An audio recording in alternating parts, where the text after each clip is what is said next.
Thank you, Garth. Can everybody hear me at the back? Clearly? Okay, we need to put the microphone up another notch or two. You're all very welcome. Thank you for coming. I suppose on a wet, damp, dark afternoon, where else would you want to be than coming to find out a little bit about church records? And why not study your family and local history, as it says on this gravestone inscription? But family and local history are just as much legitimate areas of research as academic history. There's no reason why you shouldn't be involved in tracing your family history and looking at the history of your local area. What I want to do this afternoon is to look at what records are available, some of the problems in using church records, what are the reasons why you can't always find the records that you're looking for, what records are available for searching, what information you can find in the records, and where you can find these records, because it can be quite complex. Why are they important for family and local history? Well, as Garth has already hinted, they're important firstly because of the absence of 19th century census returns. The census returns of 1851 and earlier were destroyed when the Public Record Office of Ireland was blown up in 1922. The census returns from 1861 to 91 were destroyed by government order as a result of a bureaucratic muddle that took place between London and Dublin. And then the second reason why church records are important is because civil registration in Ireland happened quite late on. Births and deaths didn't start to be registered until 1864, Protestant marriages in 1845, and then all marriages then from 1864. So before that date, those dates, church records are going to be your main source of information. Now, civil registration, of course, began in England as early as 1837, in England and Wales. Nearly 30 years before civil registration began in Ireland, began in Scotland in 1855, 10 years before full registration began in Ireland. So just think of the value of the civil registers of births, marriages and deaths if civil registration had begun in Ireland before the famine, when the population of Ireland was at its peak. You know, we would have had a wonderful picture of what Ireland was like in pre-famine times. One of the problems, and I've already hinted at this, using church records is the destruction of a lot of the official records that were deposited in the Public Record Office in Dublin in 1922. Because not only did we lose the census records, but we also lost many of the testamentary records, all the wills, for example, and all the records of the great offices of state from medieval days. And Ireland had a wonderful medieval archive, just as they have in London. But crucially, from a family and local history point of view, among the records that were lost were many Church of Ireland records. The Church of Ireland, remember, was the state church up until 1871. It was actually disestablished in 1869 in an Act of Parliament, but it was not implemented until 1871. And one of the consequences of that Act was that certain Church of Ireland records were declared to be public records. So any pre-1871 baptisms, pre-1871 burials and pre-1845 marriages were declared to be public records. And once they were declared public records, they then had to be deposited in the Public Record Office in Dublin. Now, the parishes objected to their records being removed from local custody and transported to Dublin. And as a result, there was an amending act in 1876 which allowed parishes to retain their records provided they were kept in a safe place of custody. But in spite of that amending legislation, the registers of just over 1,000 parishes of Church of Ireland records had been deposited in the Public Record Office of Ireland by 1922, and all but 4 were lost.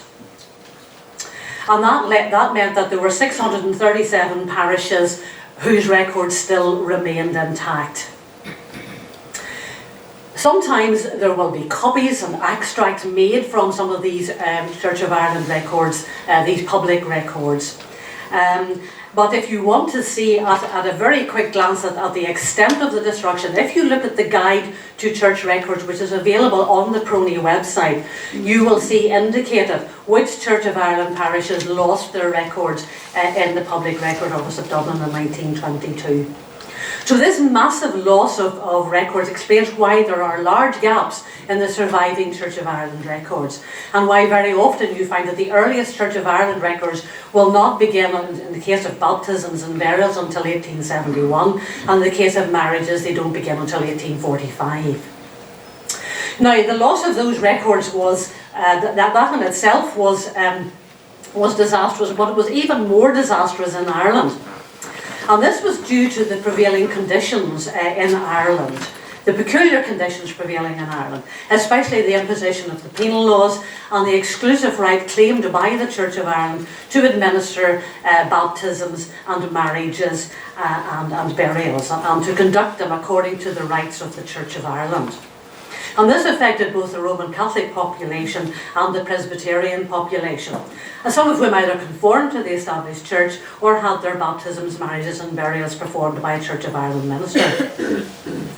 And in theory, at least, in relation to marriages, for example, it wasn't until 1782 that it was legal for a Presbyterian minister to marry two Presbyterians. And in fact, it wasn't until 1844 that all doubts about the legality of a marriage performed by a Presbyterian minister was nailed once and for all.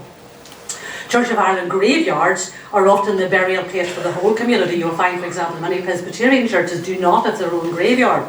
So if you're looking for the burial of a Presbyterian, generally speaking, you'll have to go to the local Church of Ireland graveyard.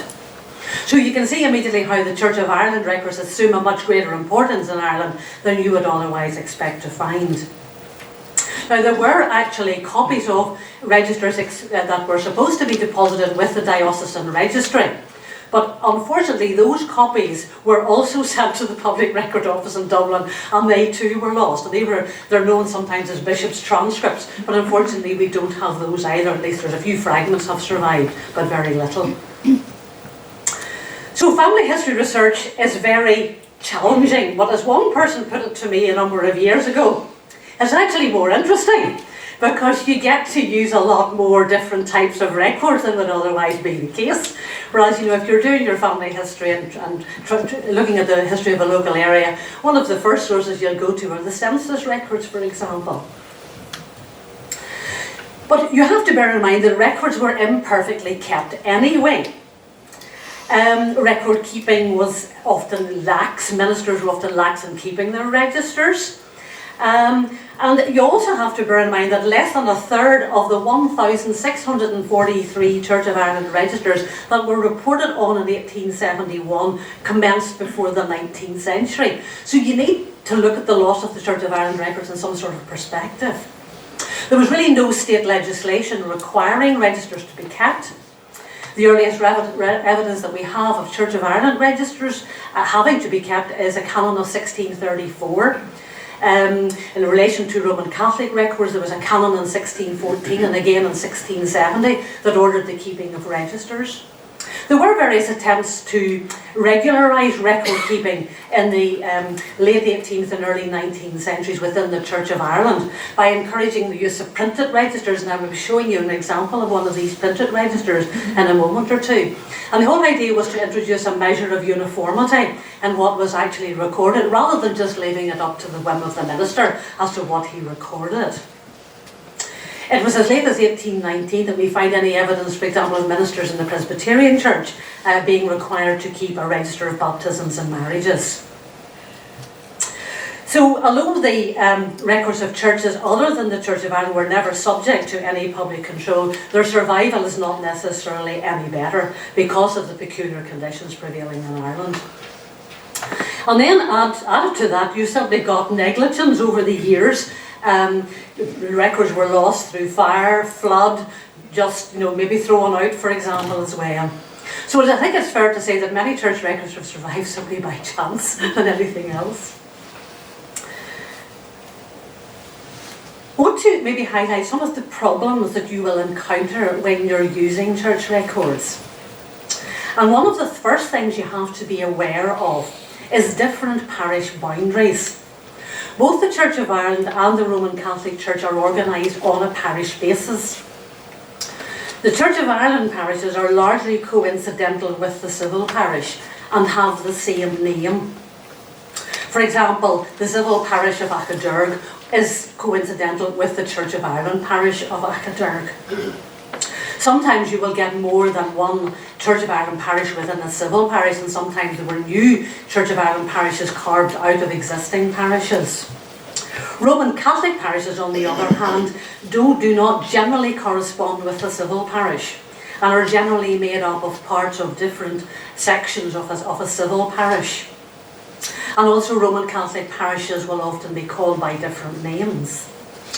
And I can illustrate this if you look at a map of the parishes within County Antrim, and you can see there are 79 civil parishes which are more or less coincidental with the Church of Ireland parishes. But then when you look at the Roman Catholic parishes in the County of Antrim, you'll find there are only 30 Roman Catholic parishes. And I've highlighted number 11 there. Carnlough is a Roman Catholic parish, but there isn't a civil parish of Carnlough. It's actually more or less coincidental with the civil parish of Ardclinus. Now, Presbyterian and Methodist and other churches do not have a parish structure at all, although in fact the catchment areas of Presbyterian churches are in fact defined. Another problem that you will sometimes encounter is you will find very often there's more than one church of the same denomination in a parish or even in a town. So for example, you'll find maybe there's up to 3 Presbyterian churches in one town. So in the town, in the little village of a Huckle, for example, you get first a Huckle, second a Huckle, and third a Huckle. And you might wonder, well, why on earth are there 3 Presbyterian churches in a small town like a Huckle? Well, it might be that there was a dispute over doctrine, it might be that the congregation fell out with the minister, or there was a dispute over the choice of a minister, or it might mean simply that there was a growing population that necessitated a new congregation being erected.